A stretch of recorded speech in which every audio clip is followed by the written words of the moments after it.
seguro que a muchos en el negocio de la minería no les gustó cuando el presidente Andrés Manuel López Obrador, luego de que no avanzara la reforma eléctrica, anunciara la nacionalización del litio. ¿Cómo ves el tema del litio hacia el futuro?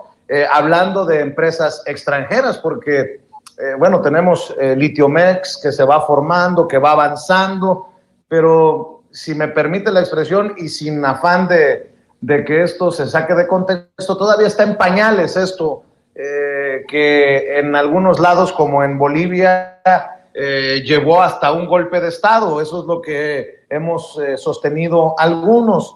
¿En dónde estamos parados en este tema y qué papel jugó, jugará o pretende jugar Napoleón Gómez Urrutia? Bueno, mira, el litio, como todos sabemos, es un mineral estratégico para el desarrollo de la industria, sobre todo la que tiene que ver con toda la fabricación de alternativas elécticas, de las baterías de los coches, de las computadoras. Es un producto que le han llamado el oro blanco o el petróleo blanco del país, pero hay otros minerales estratégicos también, como el mercurio, como el uranio, en fin, más que el Estado mexicano pues ha querido ejercer la función de rector de la administración y la utilización y explotación de estos recursos. Y por eso ha hecho estas modificaciones, la nacionalización del litio, el conservar, por ejemplo, ahora en la ley minera que el mercurio también sea sujeto y controlado por el Estado mexicano, porque si no, pues esto se presta a cualquier cosa y seguramente con el uranio, que es estratégico, en fin. Entonces, yo creo que es muy importante que esto sea controlado por el Estado mexicano y claro que las empresas quieren tener toda la flexibilidad para hacer lo que han venido haciendo durante muchos años. Hay algunos periodistas y columnistas distinguidos de México, de periódicos democráticos y progresistas, que les llaman los varones de la minería y que se sienten intocables y que no quieren ningún cambio que pueda perjudicar sus intereses. Bueno, pues contra eso se está luchando, porque tenemos que racionalizar y pasar en otra etapa en este México. Mira, senador, sí. ¿Hay intocables en México de estos gigantes? Te lo pregunto por esto. Yo soy originario de Sonora y recuerdo el caso del Grupo México.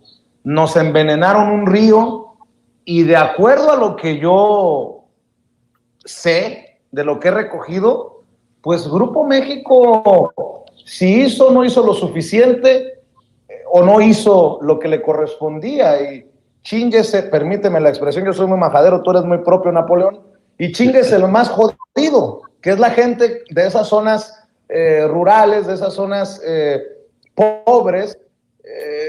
A eso me refiero. ¿Hay intocables en México o qué pasa en estos casos? Y sé que de eso estás al tanto, senador. Claro.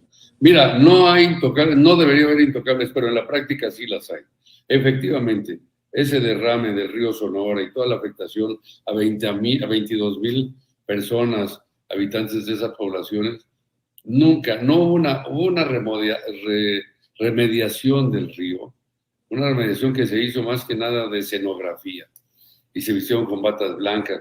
Tú no puedes limpiar un río, los metales se asientan al fondo y ahí están. Tendrías que cambiar el curso del río o algo así. Y no, por supuesto, eso en una situación de este imposible. Entonces, y no pasó nada. El problema es que además vino el derrame y no pararon ni siquiera para investigar un día, un minuto, una semana, nada. A esta empresa las actividades siguió como si nada, trabajando y operando, sin saber las consecuencias, y así ha sido en todos los casos. Entonces, y tampoco hubo responsables y ha seguido en la impunidad. Ese es un caso real de impunidad. El otro derrame que hubo en Guaymas, precisamente en tu estado, en donde esta empresa se ha dedicado pues prácticamente a cubrir, a hacer este tipo de medidas de maquillaje para engañar de que todos lo están corrigiendo, que todo ya está bien. Tampoco es así. Ni en Taxco Guerrero, ni en Somaret, Zacatecas, en ningún lugar. Esta empresa es altamente contaminante. Hay opinión en el mundo, consideran a Grupo México una de las 10 empresas menos éticas del mundo. Menos éticas del mundo, no solo del sector minero, de todas las empresas. Y hay afirmaciones que hacen incluso en organismos internacionales, en Mining Watch, en varias de Londres y de diferentes lugares que la consideran, que donde quiera que va esta empresa, como en Perú, consado en Perú, lo único que llevan es destrucción y muerte. Y así les molesta, esa es la realidad. No invierten en prevenir, no cuidan el aspecto ambiente. Y esa ley los va a obligar, esta nueva ley que se está buscando que se apruebe en el Poder Legislativo, en el Congreso de la Unión, esta viene a afectar porque los obliga a cuidar, a remediar, a invertir, incluso cuando termine la operación de una mina que la cierren, porque ya se agotaron los yacimientos o por cualquier razón, tienen que buscar un compromiso de remediarlo y no dejarlas abandonadas. Yo hoy le mencionaba, hoy tuvimos una reunión con la secretaria de Economía, y de la Comisión de Minería del Senado de la República, y le dije, agarren casos, por ejemplo, Fundidora Monterrey. Yo soy de Monterrey, tú lo sabes, llevaba 100 años, bueno, poco menos de 100 años, cerraron la empresa, la declararon en quiebra, en la época de Carlos Salinas de Gortari. Dejaron sin trabajo más de 15,000 trabajadores de la noche a la mañana. Y esta empresa cerró, quebró, liquidaron a los trabajadores, fue un proceso muy largo, pero al final, bueno, el Estado mexicano intervino, el gobierno estatal y federal, y lograron por lo menos remediar toda la zona porque estaba dentro de Monterrey. Entonces crearon el parque de la Fundidora Monterrey, todas las instalaciones se conservan, crearon museos adentro, restaurantes, ahí va la gente a correr, a caminar, a andar en bicicleta. Bueno, este es un ejemplo, claro. Pero tú sabes, por ejemplo, en San Luis Potosí lo que está haciendo Grupo México. Cerró las minas de cobre, la planta de cobre que tenía ahí, y está por cerrar, o no, si ya la cerró la de electrolítica de zinc. Tienen terrenos enormes donde estuvieron acumulando por años, por décadas, todos los desperdicios y yacimientos, y crearon presas de jales. Bueno, pues ahora lo que están queriendo hacer es hacer un plan de desarrollo urbano sobre esas tierras.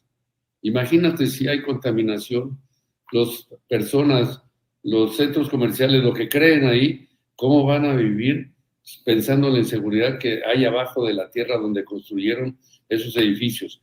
No es una remediación seria, es de maquillaje para poder vender esos terrenos, hacer esos desarrollos y beneficiarse más. O sea, tiene que haber un control y una regulación. No pueden ser tan inmorales, tan indecentes con los trabajadores, con las personas, con nadie. Y como estos casos hay otros, pero yo creo que es por eso que se tiene que regular, establecer una nueva legislación, les guste o no, porque el país lo requiere, porque el país lo exige, porque así existe en muchos otros países, no solo más avanzados, como Canadá o en Europa o en Estados Unidos, no, países incluso de menor desarrollo económico relativo, como Chile, como Perú, como Bolivia. Tú sabes que, por ejemplo, tienen tasas de impuestos a la producción minera en esos países de 25 y 30%.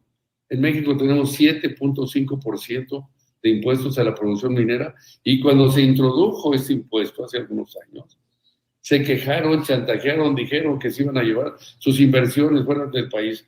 No se llevaron nada porque no se pueden llevar los cerros y las tierras que son propiedad de la nación. Físicamente no es posible.